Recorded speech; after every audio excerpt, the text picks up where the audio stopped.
Maksud saya, Anda sudah memberi apa untuk negara ini? Sudah dapat penghargaan apa untuk negara ini gitu loh. Jadi mohon maaf ya, dengan segala hormat, saya sama kamu tuh masih saudara, saudara satu negara gitu loh. Jadi dukunglah pemerintah. Kemarin juga bahas yang kemarin-kemarin, saya udah lama loh kan tahu roomnya sampean nih. Hmm. Kayak nggak ada bener-benernya gitu, jangan kayak gitulah. Kasihan pemerintah, support lah. Bisa nggak sih support? Makanya berpikir positif lah, jangan negatif terus gitu. Oke, sudah Positif. 3 menit ya. Kayak, Sudah 3 menit. oke, sampean Oke. silakan. Gantian nanti. Oke, terima kasih. Nanti pertanyaan saya jawab berdasarkan data. Undang-undang negara mana, undang di negara ini, ya undang-undang di negara ini yang menyatakan bahwa rakyat harus memberikan selain apa yang tercantum di dalam Undang-Undang Dasar 45 bahwa rakyat itu adalah sebagai pemilik kedaulatan di negara ini, yaitu Undang-Undang Dasar 45 pasal 1, kedaulatan ada di tangan rakyat, juga diperkuat oleh pasal Undang-Undang 45 pasal 27 bahwa kita Enggak. punya, sebentar dong, jangan dipotong dong. Oke. Oke, Oke, lanjut. jangan dipotong. Oke. Di sana kita punya kedaulatan di tangan rakyat. Artinya Jokowi sebagai presiden itu menerima amanat dari kedaulatan yang kita punya dengan diberikan kepada Jokowi.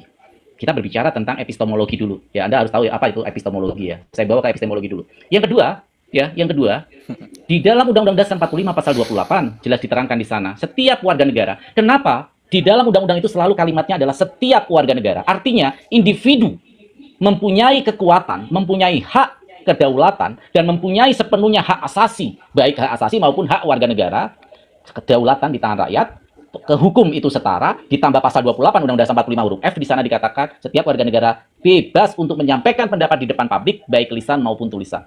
3 parameter ini saya buat, yaitu kedaulatan ada di tangan rakyat sebagai hierarki tertinggi dari Undang-Undang Dasar 45, masuk ke ranah bagaimana penegakan hukum, kita setara di depan hukum bahkan dengan presiden. Yang ketiga adalah kita setara dengan presiden untuk menyatakan pendapat di depan umum. Tidak ada batasan antara warga negara dengan presiden, karena undang-undang tidak membahas tentang jabatan ketika berbicara tentang hak asasi. Itu ya, 3 variabel dalam menentukan hak dan kewajiban warga negara. Maka ketika saya katakan kepada Anda, saya sebagai warga negara menaati Undang-Undang Dasar 45 maupun undang-undang yang berkaitan dengan ketertiban umum, maka saya sudah melaksanakan kewajiban saya sebagai warga negara, membayar pajak, membayar apa yang mesti saya lakukan. Pajak-pajak contohnya, melakukan sebagai warga negara, taat terhadap hukum. Yang keempat, saya melakukan segala apa yang bisa saya bisa. Apa itu? Mencerdaskan kehidupan bangsa. Contohnya dengan membuat Komal ini. Karena apa? Kebebasan mengungkap pendapat itu adalah di depan publik itu adalah sebagai sebuah hak asasi.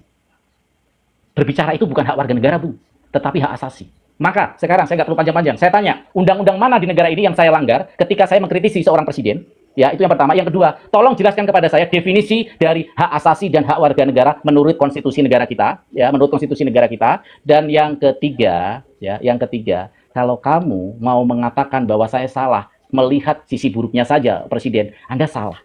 Presiden itu dari bangun tidur sampai tidur lagi digaji oleh rakyat. Ketika berhasil nggak perlu dipuja, nggak perlu dipuji. Tetapi ketika gagal mereka, maka mereka bertanggung jawab atas fasilitas yang diberikan oleh rakyat berdasarkan gaji yang mereka terima dan fasilitas yang mereka terima. Bahkan mereka mendapat pensiun seumur hidup.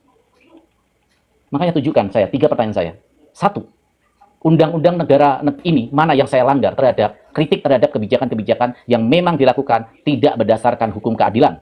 Yang kedua, jelaskan kepada saya apa itu hak asasi dan hak warga negara. Ya, ketiga, ya, tunjukkan saya ada undang-undang yang memasung saya untuk tidak berbicara atau tidak mengkritik. 3 itu, nanti kamu boleh bertanya sama saya 3 juga pertanyaan. Silakan dijawab. Oke. Oh, sebelum saya jawab, mohon maaf saya bukan ahli hukum. Hmm? Tadi Anda menanyakan hukum kan? Tapi intinya saya garis bawahi memang tidak ada salahnya kita untuk memantau pemerintah atau kasarnya memberi apa namanya? Memberi inilah, memantau untuk pemerintah dan berpendapat ya wajar, nggak masalah. Cuman maksud saya moral aja sih. Pak Jokowi juga manusia, nggak sesempurna itu, gitu loh. Jadi menurut saya itu kalau ibaratnya pemerintah selalu disalahkan terus, ya gimana? Coba saya nggak usah dikasih 3 menit deh, saya cuma mau tanya lagi sama kamu, sama masnya ini. Emang kesalahan Pak Jokowi yang terbesar sampai kamu begini ini apa sih? Apa coba saya mau tanya? Sudah. Tanya Jadi jawab aja, jadi nggak usah sampai 3 menit terlalu oke, panjang. 3 pertanyaan saya berarti nggak dijawab ya. Oke, saya jawab ya. Ya, Kesalahan Pak saya bukan Jokowi. ahli hukum, Kesalahan Pak saya bukan Jokowi. orang retorika. Pak Jokowi secara pribadi tidak punya salah.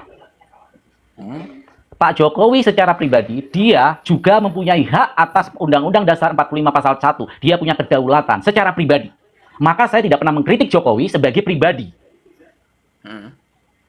Jangan Mas, dengerin dulu karena itu mendistract dalam diskusi ya. diam dan dengarkan. Nanti waktu Anda baru Anda bantah. Seperti saya diam saja gitu ya. Dan yang kedua, yang saya lakukan kritik adalah jabatan, kebijakan yang saya kritik. Karena kebijakan itulah yang bersentuhan dan mempunyai hubungan dengan hajat hidup orang banyak. Itu yang saya kritisi.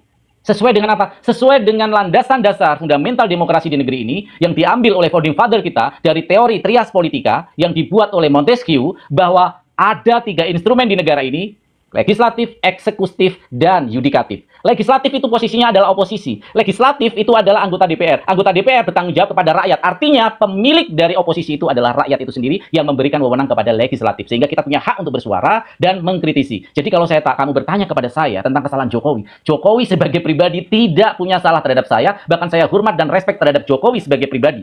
Tetapi Jokowi sebagai presiden, maka saya kritisi. Contoh ketika saya mengkritisi Jokowi dengan hutang 8.040 triliun, ternyata dia tidak bisa menjanjikan ucapannya sendiri yang mengatakan bahwa tingkat pertumbuhan bangsa ini, ekonomi bangsa ini, minimal 7%, maksimal 2 digit. Saya minta bukti terhadap Anda dari pertumbuhan ekonomi year to year, ada nggak pertumbuhan ekonomi yang dibuat Jokowi lebih dari 7%? Tertinggi saat ini, ekonomi yang bisa ditumbuhkan oleh Jokowi adalah 5,31%. Itu pun linear dengan inflasi yang begitu tinggi 5,6. Apa artinya? Dia gagal sebagai seorang kepala negara untuk mensejahterakan rakyatnya. Itu janji dia sendiri. Ya, itu pertama tentang pertumbuhan ekonomi. Yang kedua, tentang ketahanan pangan. Jokowi pernah berjanji bahwa kebodohan jika negara ini melakukan impor pangan. Kita punya lahan yang luas, impor pangan, padi, impor beras, impor jagung, impor apalagi. Dia mengkritisi itu. Saya saat itu, wah hebat nih calon presiden gua nih. Ya, walaupun gua nggak milih, hebat nih calon presiden Indonesia. Tetapi ternyata Jokowi adalah pengimpor pangan dalam sejarah presiden Indonesia terbesar. Dan seperti ini tidak boleh dikritisi. Makanya tunjukkan saya, bukan pribadi loh ya. Pertanyaan Anda sudah saya jawab. Secara pribadi, Jokowi tidak punya kesalahan sama sekali. Bahkan saya respect dan hormat sebagai pribadi. Tetapi sebagai presiden saya kritisi. Dan ketika saya mengkritisi, saya membawa data. Maka tunjukkan kepada saya sekarang keberhasilan Jokowi secara statistik, secara angka, jangan perspektif. Tunjukkan kepada saya data secara spesifik, secara data, secara numerik, angka, ya, data-data yang terukur. Saya akan mencoba untuk mengakui keberhasilan Jokowi. Tapi sampai saat ini saya belum menemukan sama sekali. Silakan Bang Rocky. Kalau mau bahas data begitu jangan di TikTok, Bung. Panjang, Bung. Atau Anda pengen bertemu saya secara langsung untuk diskusi dengan data? Jadi begini, sebentar. Saya tahu Anda ini pendukungnya Anies.